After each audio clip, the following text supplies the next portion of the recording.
Comment refuser le masque pour nos enfants?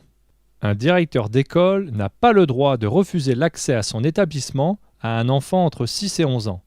Il existe plusieurs textes de loi qui entrent en contradiction et aujourd'hui, 2 novembre 2020, vous pouvez refuser de mettre le masque à vos enfants. Il n'existe ni sanction ni exclusion.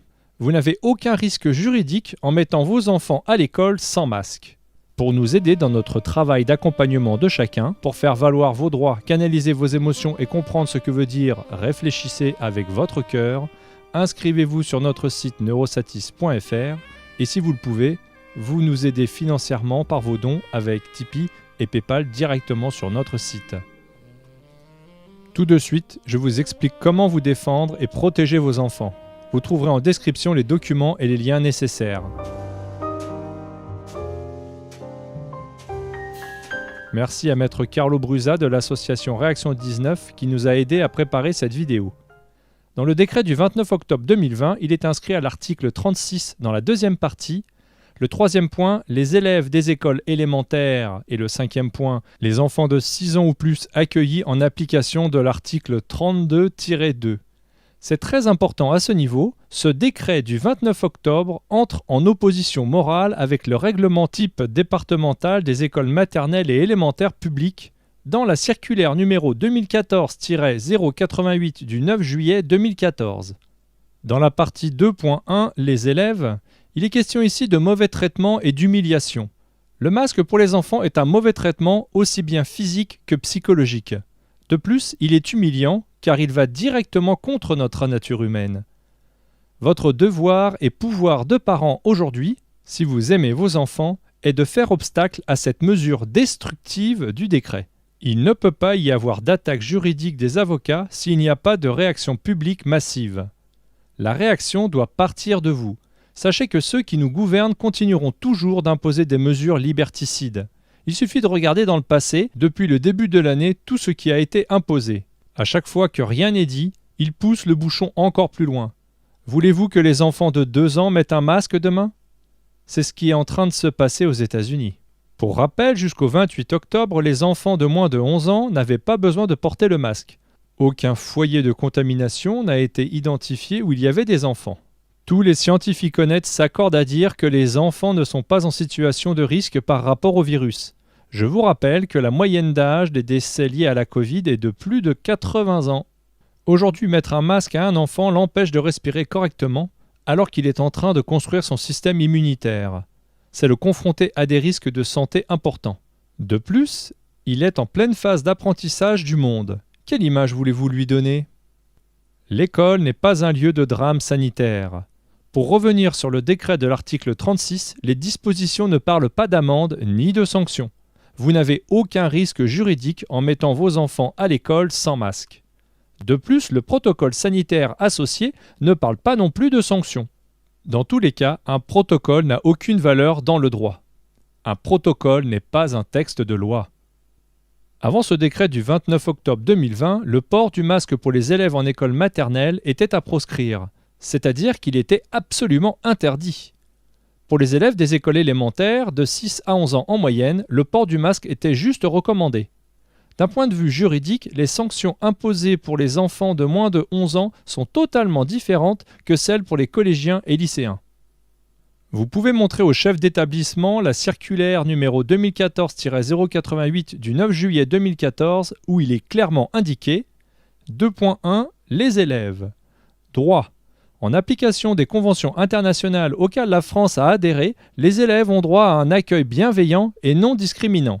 Ainsi, conformément à l'article 28 de la Convention relative aux droits de l'enfant du 20 novembre 1989, ratifiée par la France le 7 août 1990, les États parties prennent toutes les mesures appropriées pour veiller à ce que la discipline scolaire soit appliquée d'une manière compatible avec la dignité de l'enfant en tant qu'être humain et conformément à la présente convention. En conséquence, le règlement intérieur de l'école doit préciser que tout châtiment corporel ou traitement humiliant est strictement interdit.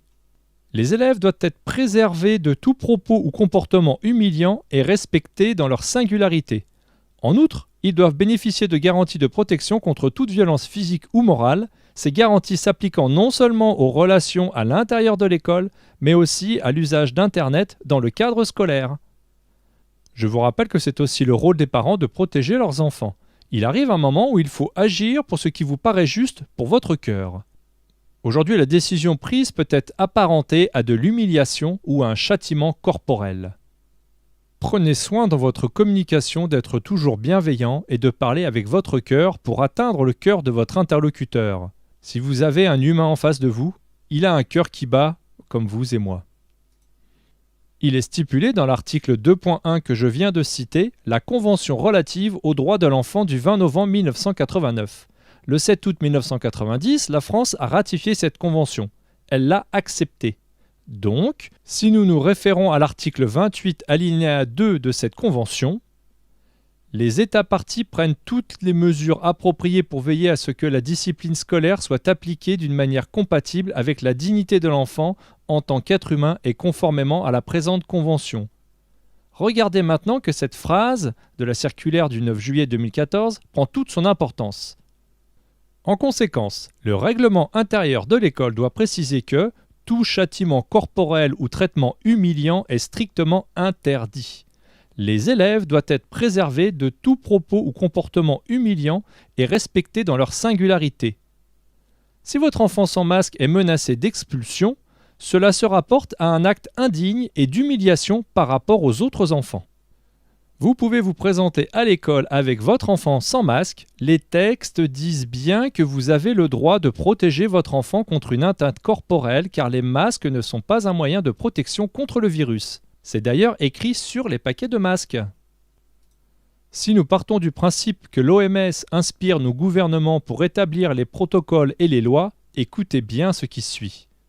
L'OMS et le Fonds des Nations Unies pour l'enfance, UNICEF, recommandent que la décision d'utiliser un masque pour les enfants âgés de 6 à 11 ans soit fondée sur des facteurs comme une transmission intense dans la zone où réside l'enfant. Les écoles ne sont pas des foyers de contamination, certaines villes sont très peu touchées par les cas positifs. Je ne rentre pas dans le discours des liens en réanimation, des cas positifs qui sont faux positifs et compagnie, j'ai fait d'autres vidéos à ce sujet. Restons sur le droit et la loi. Dans leur texte, il suit « ou sa capacité à utiliser un masque correctement et en toute sécurité ». Par conséquent, vous pouvez demander à l'établissement s'il organise des stages pour apprendre aux enfants à utiliser correctement leur masque et en toute sécurité. Stages animés avec des professionnels de santé, bien entendu. Vous remarquerez que ni le protocole sanitaire, ni le décret, ni les établissements ne portent d'intérêt à ce fait important. Autre facteur à tenir en compte, la possibilité de laver les masques ou de les remplacer dans les écoles et les services de garde d'enfants.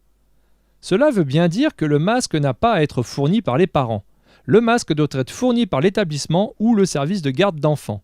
Il doit aussi avoir un système de traitement des déchets toxiques.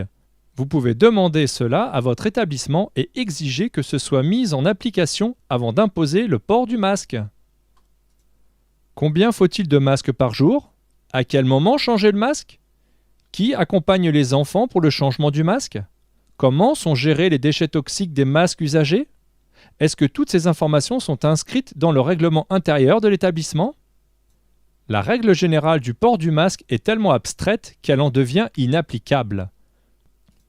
Si l'OMS est définie comme source d'inspiration, c'est à vous de demander le non-sens de l'application du port du masque pour les enfants que nous impose le gouvernement. Pour aller plus loin, voici ce que l'OMS préconise également. D'une manière générale, les avantages du port de masque chez les enfants pour le contrôle de la Covid-19 doivent être mis en balance avec les dommages potentiels associés au port de masque. Il faut ainsi tenir compte de la faisabilité et de l'inconfort, ainsi que les préoccupations sociales et de communication. Les facteurs à prendre en compte comprennent également les groupes d'âge, les considérations socio-culturelles et contextuelles et la disponibilité de la supervision d'un adulte et d'autres ressources pour prévenir la transmission. Parents, posez des questions. Est-ce que le personnel de l'établissement est habilité et formé pour aider les enfants à mettre et enlever leur masque dans de bonnes conditions d'hygiène et de sécurité? Demandez des preuves avec des attestations professionnelles que ce personnel a bien été formé et est compétent pour mener à bien cette tâche de santé publique. Ensuite, dans le document Conseil sur le port du masque par les enfants dans la communauté dans le cadre de la pandémie de Covid-19, à la page 3, on trouve l'annexe. Dans la deuxième rubrique, les incidences potentielles du port du masque sur l'apprentissage et le développement psychosocial. En quoi un masque aide à l'apprentissage lorsqu'il faut pouvoir bien s'exprimer et reconnaître les informations du visage aussi bien de ses camarades que de ses professeurs? Il suffit de regarder un peu les enfants pour se rendre compte que ce masque est un vrai traumatisme. À la page 3 du même document, vous pouvez lire « En jouant un rôle de modèle, les parents, tuteurs, les éducateurs et les membres de confiance de la communauté doivent fournir une communication adaptée à l'âge afin de mieux faire comprendre l'importance du port du masque, d'une utilisation, d'un entretien sûr et approprié. » Est-ce que ces démarches ont bien eu lieu? Vous pouvez chercher partout, cela n'apparaît ni dans le décret ni dans les protocoles. Nous sommes gouvernés par des amateurs. Un texte de loi bâclé ne s'applique pas. Si vous aimez vos enfants, vous les emmenez à l'école sans masque, un point c'est tout. Vous pouvez aussi rappeler, comme il est écrit dans le texte à propos des violences sur les personnes de moins de 15 ans, les violences sur les mineurs de moins de 15 ans commises par son père et sa mère, ou des personnes ayant l'autorité sur lui, sont punies de 10 à 30 ans de prison. Ainsi, toute action physique sur votre enfant peut être considérée comme de la violence ou de la maltraitance au sens général. En résumé, vous venez à l'école avec votre enfant sans masque et vous pourrez dire que le décret et le protocole sanitaire violent les recommandations de l'OMS. Les règles de santé n'étant pas respectées, vous ne participez pas au risque de santé publique. Retirer le masque aux enfants, c'est protéger directement leur santé physique et mentale. La clé de voûte de votre démarche est dans la circulaire du 9 juillet 2014, comme je vous l'ai expliqué précédemment. Le lien du texte officiel est en description. Si un directeur d'école vous interdit l'accès sans masque, vous avez le droit d'appeler la police.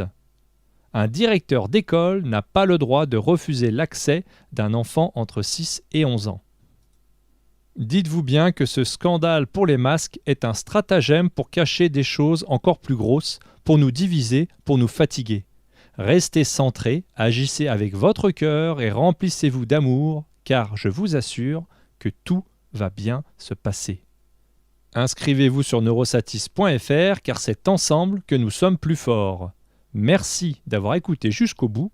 Soyez heureux, restez conscients. Comment faire pour empêcher son enfant de porter un masque à 6 ans? Moi, je veux dire, je donne un conseil cette fois. C'est qui peuvent aller envoyer les enfants à l'école sans masque. Envoyez-les sans masque. Vous ne risquez rien. Vous les envoyez sans masque parce qu'il n'y a pas d'amende de 135 € qui est fixée pour les enfants à l'école. La seule chose qui peut arriver, il faut que les enfants soient exclus. Mais pour exclure un enfant de 6 ans, il faut qu'il y ait d'abord une disposition qui soit prise au niveau du règlement intérieur et que le conseil de discipline pour un enfant de 6 ans se réunisse. Alors n'ayez pas de crainte, amenez vos enfants sans masque à l'école, vos enfants de 6 à 10 ans. Ne vous posez aucune question et vous faites notifier sur quelle base ils refusent l'accès de vos enfants à l'école.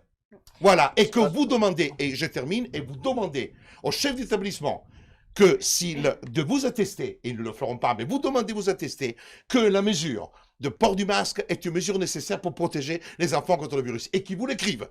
Et à ce moment-là, si vous l'avez, vous me le communiquez, mais personne ne le fera, parce qu'effectivement, ça serait un mensonge. Amenez vos enfants sans masque à l'école. Ils peuvent venir m'arrêter. J'ai pas un problème. Je vous dis, ne respectez pas cette imposition parce que est une imposition scélérate. Pour quelle raison? La politique de santé publique aujourd'hui impose que les enfants de 6 à 10 ans portent le masque alors que pendant des mois, les enfants ne l'ont pas porté et qu'il n'y a pas eu de cluster pour les enfants de 6 à 10 ans qui, en plus, ne courent aucun risque et les personnes de plus de 110 ans doivent se protéger. À ce moment-là, s'il y a une grand-mère qui a un petit-fils de 6 ans, il fait comme ma mère qui a 82 ans. Quand mon frère rentre à la maison avec ses petits-enfants, il n'y a pas d'accolade, il n'y a pas de bisous, il y a de la distanciation qui est respectée pour protéger ma mère qui est leur grand-mère. Dans Déborah, le même contexte, oui. nous avons Attendez. quelques internautes qui considèrent ouais, l'obligation du port du masque comme une maltraitance. C'est pour cette raison que je vous dis, ayez le courage, parce que vous ne prenez aucun risque, vous amenez vos enfants sans masque à l'école. Et qu'on vous refuse l'accès par écrit. Vous laissez vos enfants, ils ne pourront pas être mis dans la rue. Et il ne peut pas non plus vous les enlever. Vous, à ce moment-là, si on vous refuse l'accès, vous le ramenez. Et à ce moment-là, vous prenez contact avec Action 19 et nous ferons. Et nous allons nous battre, parce que de toute façon, cette mesure est une mesure scélérate des enfants de 6 ans. Avec le masque, c'est quelque chose d'honteux. Alors, j'ai vu dans les médias, grand public, ils ont interviewé un enfant aux États-Unis de 6 ans qui va, mais c'est beau, bien sûr. Ah Je oui. peux vous trouver tous les exemples, je peux vous faire même des sketchs. Si on veut tourner des films et des scènes de cinéma avec des enfants, on peut le faire.